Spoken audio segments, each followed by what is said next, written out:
बिस्मिल्लाहिर्रहमानिर्रहीम। 9th class. Our today's topic is Geraint.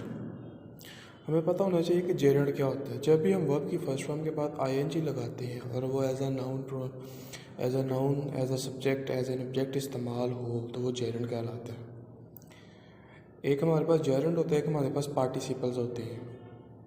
वो भी वर्ब की फर्स्ट फॉर्म के बाद आईएनजी अगर हम लगाएं तो वो भी हमारे पास पार्टिसिपल्स होते हैं, लेकिन वो वर्ब के तौर पर इस्तेमाल होते हैं और सम टाइम वो एडजेक्टिव्स के तौर पर इस्तेमाल होते हैं।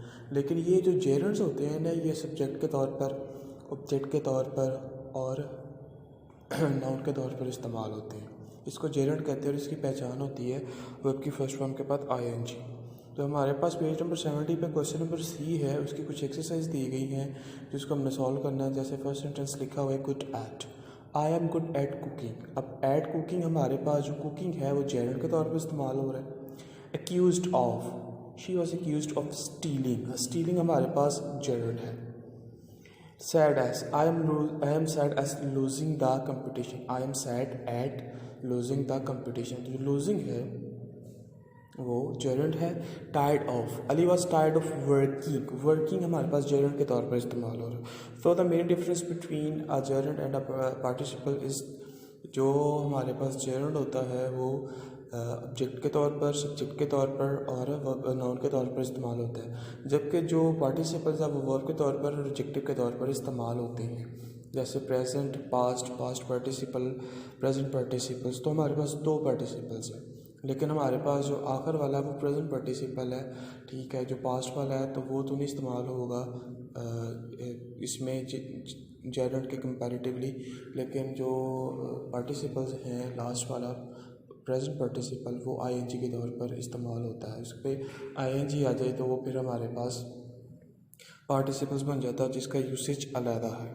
नो हमारे पास आ जाता है क्वेश्चन नंबर ई। अब क्वेश्चन नंबर अगर हम ई को देखें तो फर्स्ट वाला हिस्सा ब्लू है और अगले वाला हिस्सा ब्लैक है। ये हमारे पास कंडीशनल्स होते हैं। कंडीशनल्स ये होते हैं कि हमने जब और तब की जो है ना वो कंडीशंस देनी होती है। अगर मैं ये काम करता तो मैं कामयाब हो जाता, अगर तुम मेहनत करोगे तो कामयाब हो जाओगे।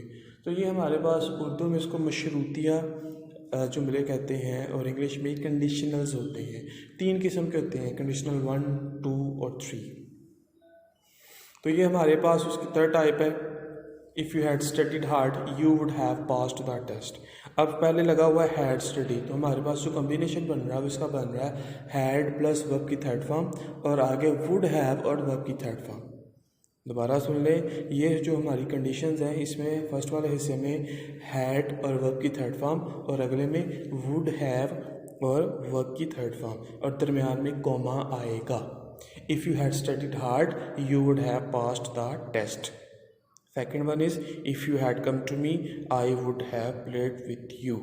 The third one is if I had seen him I would have joked him. तो ये हमारे पास जो है कंडीशनल्स होते हैं, ये भी एक इम्पॉर्टेंट हिस्सा है। और कंडीशनल्स का दोबारा सुन लें कि इसके फर्स्ट वाले हिस्से में हैड प्लस वर्ब की थर्ड फॉर्म का स्ट्रक्चर है और अगले हिस्से में वुड हैव और वर्ब की थर्ड फॉर्म का स्ट्रक्चर इस्तेमाल हो रहा है। तो आज के टॉपिक में हमने पढ़ा जेरेंट और कंडीशनल्स के बारे में। आप इसको अपनी बुक पे सॉल्व कीजिएगा। If you have any issue you please can relate.